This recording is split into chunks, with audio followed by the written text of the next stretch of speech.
បាទជម្រាបសួរបងប្អូនបាទអីបងប្អូនបាទគឺថាដើមឆ្នាំ2026នេះគឺថាសម្បូរណាស់ខ្សែក្រវ៉ាត់បងប្អូនសម្បូរដណ្ដើមខ្សែក្រវ៉ាត់ឥឡូវថ្ងៃទី31នេះគឺដណ្ដើមខ្សែក្រវ៉ាត់ទៀតដែរ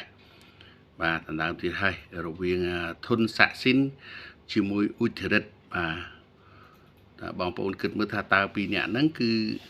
ខ្សែក្រវ៉ាត់ហ្នឹងបានទៅអ្នកណាទូទាយសាក់មើលបងប្អូនបាទខមមិនពីក្រោមផងបាទដើម្បីប្រកួតចប់យើងធ្វើការទៀងទាត់តើអ្នកណាអាចទូទាយបានត្រឹមត្រូវបាទតែបើសម្រាប់រូបខ្ញុំគិតថាឲ្យទៅអ៊ុចធីរិតបាទគឺ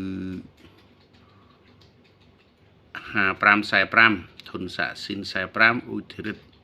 55បាទឥឡូវមករយៈនាទីមិនសូវត្រូវទេដោយសារកីឡាករឥឡូវយើងឡើងជើងច្រើនអញ្ចឹងពិបាកធ្វើការទូទាយតិចបាទប៉ុន្តែសម្រាប់ចិត្តថាអ៊ុចធីរិត55ធុនសាក់ស៊ីន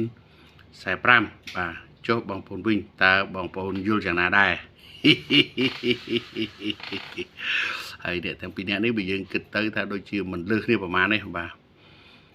ក្បាច់គុណទាំងក្បាច់គុណទាំងការប្រយុទ្ធចំហប្រយុទ្ធបាទគឺផាកផែគ្នាយើងអាចថាទទួលយកបាននៅបច្ចេកទេសនៃការប្រកួតរបស់គាត់ទាំងពីរបាទវាសំខាន់ថាមករយៈមុនការប្រកួតថាតើអ្នកណាអំណត់អត់ធ្មត់ក្នុងការហាត់ជាងអ្នកណាបាទហើយអ្នកណាធន់ជាងអ្នកណាកណ្ដាប់ដៃកណ្ដាប់ជើងធ្ងន់ជាងអ្នកណាបាទលទ្ធផលវានឹងផ្ដល់ឲ្យនៅថ្ងៃទី31បាទថាតើលទ្ធផលបានទៅអ្នកណាហើយដូចខ្ញុំបានបញ្ជាក់ពីដើមអញ្ចឹងគឺសម្រាប់រូបខ្ញុំគឺ55-45អ៊ុចធីរិត55ហើយនឹងធុនសាក់ស៊ីន45ហើយលទ្ធផលមិនដឹងជាយ៉ាងម៉េចទេបាទយើងរងចាំមើលទាំងអស់គ្នាបាទបងប្អូនយល់យ៉ាងណាក៏ស្រេចទាំងតាមការគិតឃើញរបស់បងប្អូនថាអ្នកណាទទួលបានខ្សែក្រវ៉ាត់បាទក៏អ្នកនឹងទៅបាទតាមការគិតឃើញរបស់បងប្អូនបងប្អូនអើយផ្ដាំផ្ញើបងប្អូនកូនក្មួយតិចបាទជាគាត់ទៅជួលដើម2026ភ្លាមគឺខ្សែក្រវ៉ាត់ផុសមកព្រាតហើយលុយធំដុំមាសដុំមាសទឹងកំប៉ុងអញ្ចឹងហើយបងប្អូនកូនក្មួយដាក់ខ្លួនជាកីឡាករត្រូវតែខិតខំប្រឹងប្រែងហ្វឹកហាត់ពង្រឹងសមត្ថភាព